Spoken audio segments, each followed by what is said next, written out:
Baik, selamat pagi, selamat malam kami ucapkan kepada Bapak Hafizul dan teman-teman sekalian. Di sini kami dari kelompok 2 akan mempresentasikan hasil desain TPA kami. Boleh di next. Adapun kelompok anggota kami, boleh kita lihat. Yang pertama saya sendiri, yang kedua ada Mutiara, ketiga ada Nabila, keempat itu ada Hadian, kelima Billy, keenam Melia, keenam Insan, tujuh Satria, dan terakhir Ferdiansen. Next. Nah, yang pertama itu latar belakang. Sampah di Indonesia itu mencapai 34 juta ton per tahun, itu pada tahun 2020 masih menjadi masalah besar, terutama dengan metode open dumping yang digunakan di 97% di TPA. Hal ini menyebabkan pencemaran air tanah, penurunan kualitas lingkungan, dan risiko kesehatan masyarakat. Untuk mengatasi masalah ini, diperlukanlah transisi sistem sanitary landfill sesuai amanat Undang-Undang Nomor 18 Tahun 2008, guna mengelola sampah secara lebih ramah lingkungan dan berkelanjutan. Nah, seperti yang kita tahu, kita harus mengetahui yang pertama itu apa sanitary landfill. Nah, metode sanitary landfill sendiri merupakan pembuangan sampah di atas tanah yang dipadatkan setiap hari akhir jam operasi dan ditimbun dengan tanah setinggi 15 sampai 20 cm sehingga tidak terlihat adanya timbunan sampah. Adapun rencana umum lokasi atau tapak pada perencanaan kami ini, yang pertama tata letak fasilitas. Nah, penyesuaian tata letak dengan topografi atau kantor dekat pintu masuk, kolon ini di area rendah, zonasi blok sel untuk penimbunan sesuai kebutuhan, gambar tata letak skala 1:1000. Yang kedua itu konstruksi dasar. Pada lahan TPA dipadatkan dan dilapisi oleh tanah lempung atau geomembran kedap air. Gambar potongan dibuat dengan skala 1:500. Yang ketiga itu ada metode pembuangan akhir. Nah, metode ini disesuaikan dengan kondisi lahan. Yang keempat itu ada kapasitas lahan. Perhitungan berdasarkan volume sampah, tinggi timbunan, dan dekomposisi. Nah, kemudian itu ada lahan uruk. Nah, lahan uruk sendiri itu merupakan area di TPA yang digunakan untuk menimbun sampah dengan lapisan tanah secara berkala guna mengurangi dampak negatif terhadap lingkungan. Pengelolaan lahan uruk sendiri dilakukan dengan mempertimbangkan stabilitas tanah, aksesibilitas, dan efisiensi ruang agar sesuai standar pengelolaan yang berkelanjutan. Zona lahan uruk ini terdapat 3 zona. Yang pertama itu zona budidaya terbatas, dan zona penyangga. Selanjutnya akan dijelaskan oleh teman kami. Baiklah, selanjutnya ada fasilitas perlindungan lingkungan. Berdasarkan Peraturan Menteri Pekerjaan Umum Republik Indonesia Nomor 3 Tahun 2013, fasilitas perlindungan lingkungan yang ada pada TPA itu yang pertama ada pembentukan dasar TPA. Lapisan dasar TPA itu harus kedap air, sehingga terhambat meresap ke dalam tanah dan tidak mencemari air tanah. Baru pelapisan dasar kedap air dapat dilakukan dengan cara melapisi dasar TPA dengan tanah yang dipadatkan. Dasar TPA harus dilengkapi dengan saluran pipa pengumpul licin dan dengan kemiringan minimal 2%. Lalu pembentukan dasar TPA harus dilakukan secara sesuai dengan urutan bloknya. Yang kedua ada saluran pengumpul licin, yang dimana dibagi ada 2 saluran pengumpul sekunder dan primer. Adapun kriteria saluran pengumpul sekunder itu dipasang memanjang di tengah blok, dan saluran pengumpul tersebut dengan kemiringan minimal 2%, serta saluran pengumpul terdiri dari rangkaian pipa PVC. Dan kriteria untuk saluran pengumpul primernya ialah menggunakan PVC yang berlubang. Saluran primer dihubungkan dengan hilir sekunder oleh bak kontrol dan yang berfungsi pula sebagai ventilasi. Selanjutnya ada penampungan licin. Jadi licin yang mengalir dari saluran primer pengumpul licin dapat ditampung pada bak penampung licin dengan beberapa kriteria teknis. Yang pertama, bak penampung licin harus kedap air dan tahan asam. Yang kedua, ukuran bak penampung disesuaikan dengan kebutuhan.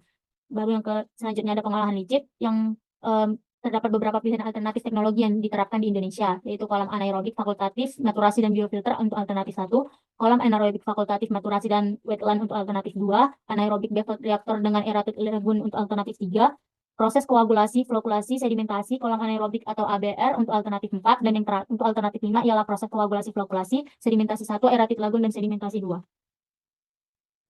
Nah, selanjutnya ada untuk penanganan gas. Yang pertama ada ventilasi gas, yang dimana kriterianya pipa ventilasi itu dari dasar TPA dan dipasang bertahap pada setiap lapisan sampah. Dan KHDPE-nya berdiameter 150 mm. Jarak antar pipanya itu 50-70 meter. Yang kedua untuk metode penanganan gasnya, jadi gas dialirkan melalui ventilasi ke sistem penangkap gas.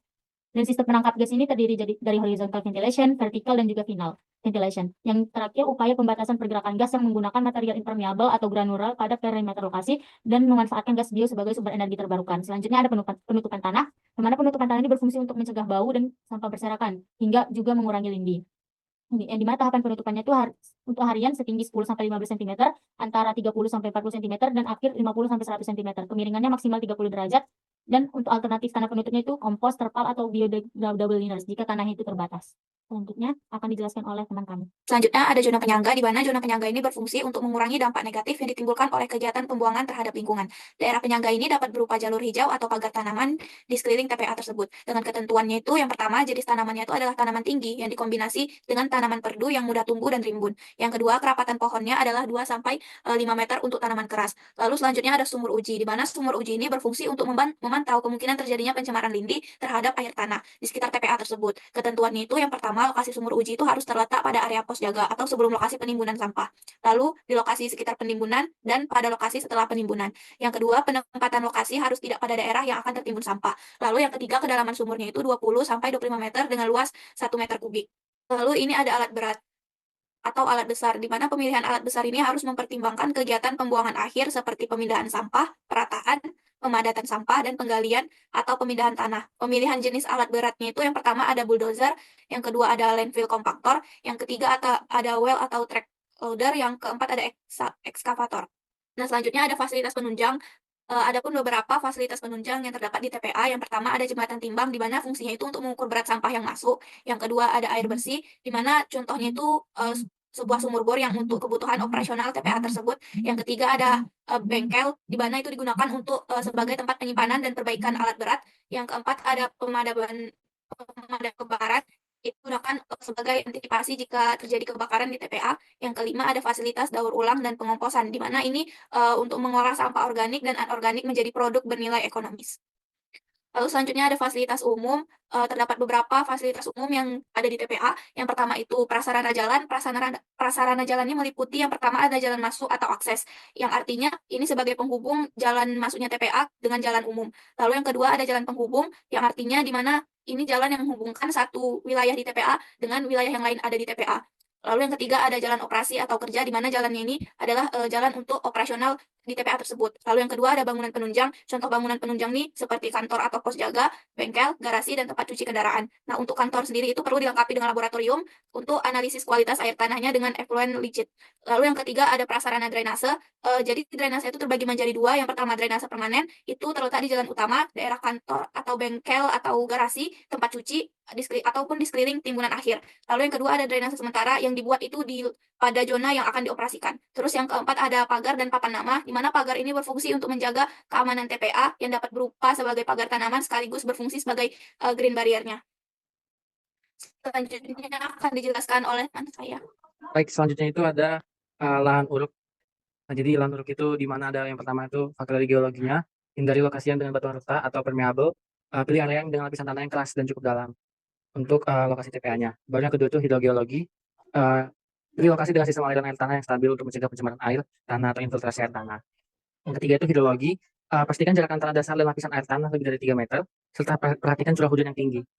Yang keempat itu topografi, pilih lokasi dengan relief alami untuk mengurangi biaya dan memudahkan akses. Yang kelima itu ketersediaan tanah, gunakan berbagai jenis tanah sesuai kebutuhan untuk liner, penutup, dan juga sistem lainnya.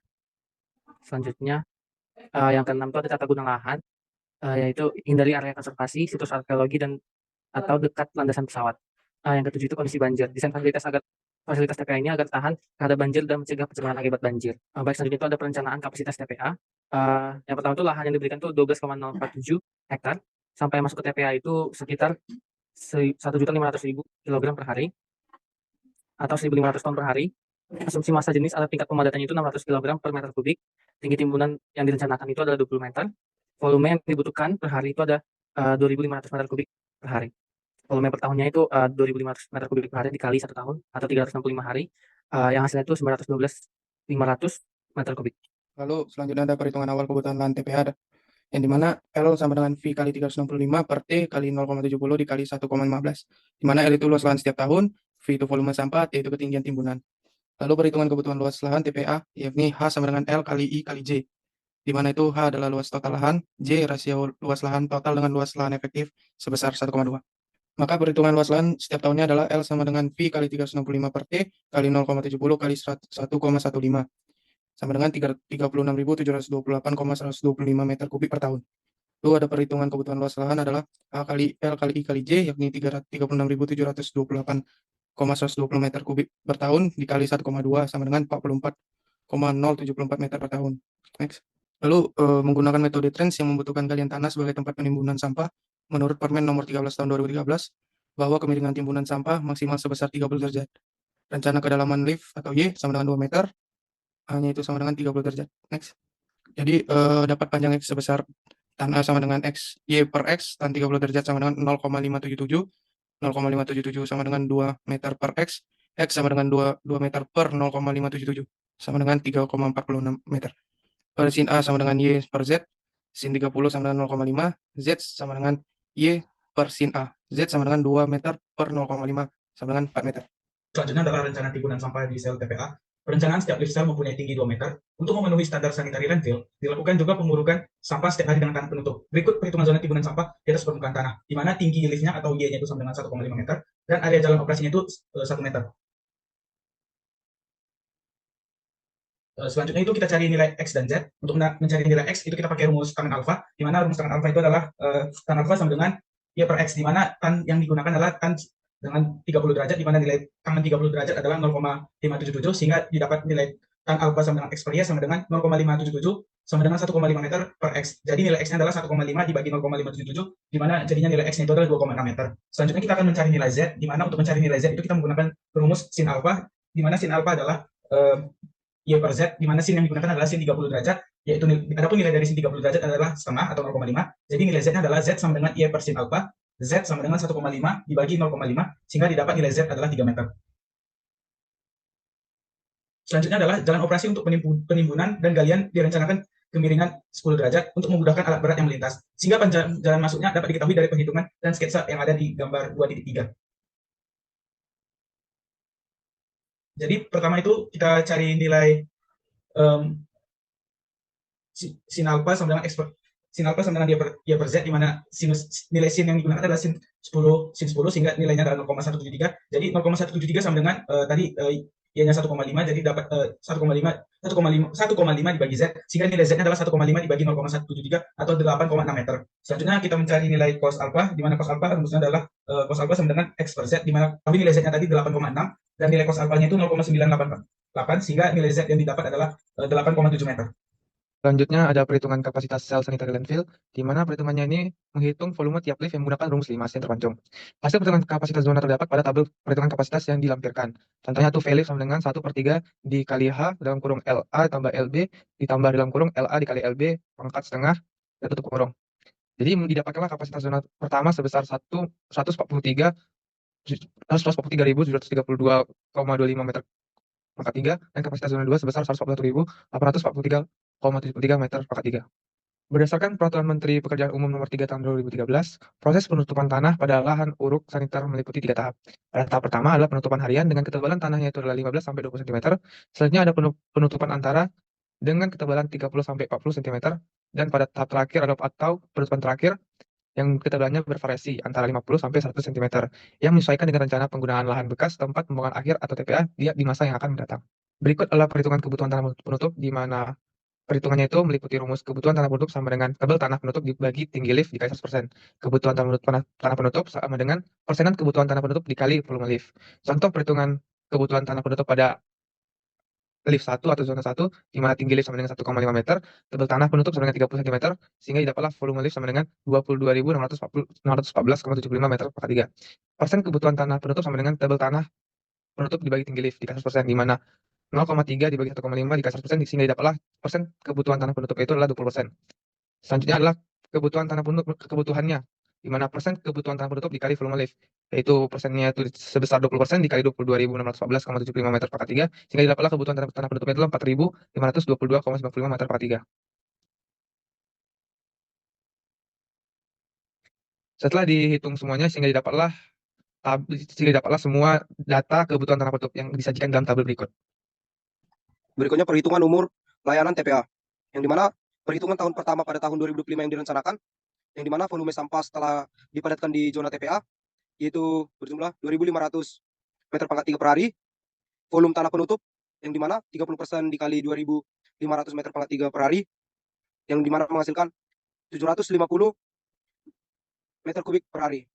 Total volume sampah dan tanah penutup atau bisa disebut sebagai timbulan, yang dimana 2.500 meter kubik per hari ditambah dengan 750 meter kubik per hari menghasilkan 3.250 meter kubik per hari dikali dalam 1 tahun yaitu 365 hari, yaitu berjumlah 1.186.250 meter kubik per tahun. Berikutnya itu masa pakai di zona pertama, yang dimana kumulatif timbulan dibagi dengan volume kumulatif kapasitas zona, yaitu 1.186.250 meter kubik per tahun dibagi dengan 321.057,8 meter kubik, yaitu 3,6,9 tahun. Masa pakai di zona 2 yaitu 1.186.250 meter kubik per tahun dibagi dengan 306.754,6 meter kubik. Yaitu selama 3,86 tahun. Masa pakai TPA komutatif yaitu di mana masa pakai, di mana zona 1 ditambah dengan masa pakai zona kedua, yaitu 3,69 tahun ditambah dengan 3,86 tahun, yaitu berjumlah 3,55 tahun, atau bisa dibulatkan ke 8 tahun. Berikut merupakan desain dari TPA yang kami rencanakan, yang di mana pada gambar sebelah kiri yang paling atas ini merupakan desain TPA yang bakal kami rencanakan, yang di mana lebih kompleksnya atau konkretnya itu yang ada warna hijau. Ini merupakan lahan desain yang kami bakalan buat. Baru yang berikutnya di bawah paling kiri ini merupakan salah satu potongan AA dari zona 2. Dan di sebelah kanan ini merupakan potongan AA dari zona yang pertama yang kami rencanakan di dalam TPA-nya. Dan yang paling bawah ini merupakan suatu peta desain pipa linggi TPA yang kami rencanakan, yang bisa diambil untuk lebih konkretnya itu dari gambar dari sebelah kiri. Ini merupakan gambaran perbesaran dari gambar dari sebelah kiri paling atas. Mungkin untuk selanjutnya akan dijelaskan oleh teman kami. Oke Pak, jadi seperti yang dijelaskan teman saya tadi, itu adalah gambar dari desain TPA kami. Di sini lebih diperjelas lagi bagaimana gambarnya untuk detailnya. Ada beberapa potongan seperti potongan dari sumur pantau, ada juga potongan dari dana pipa gas, ada juga dana dari pipa gas itu sendiri, dan lain-lain. Oke, next. Oke, ini adalah lapisan penutup pada timbunan tanah. Dan oke, next. Oke, jadi Pak, kesimpulan yang bisa kami berikan dari presentasi kali ini adalah perencanaan tempat pemprosesan akhir atau TPA berbasis sanitary landfill untuk mengatasi masalah sampah di Indonesia. Fokus utamanya adalah mitigasi dampak lingkungan melalui pemadatan sampah, pengelolaan lindi, pengolahan gas metana, serta penyediaan fasilitas pendukung. Dengan perancangan zona, kapasitas lahan, dan fasilitas yang sesuai pedoman, TPA dirancang agar beroperasi efektif, ramah lingkungan, dan berkelanjutan. Mungkin ini aja yang bisa kami presentasikan pada malam hari ini, Pak. Kurang dan lebih kami mohon maaf. Sekian dari kami kelompok 2. Terima kasih, Pak.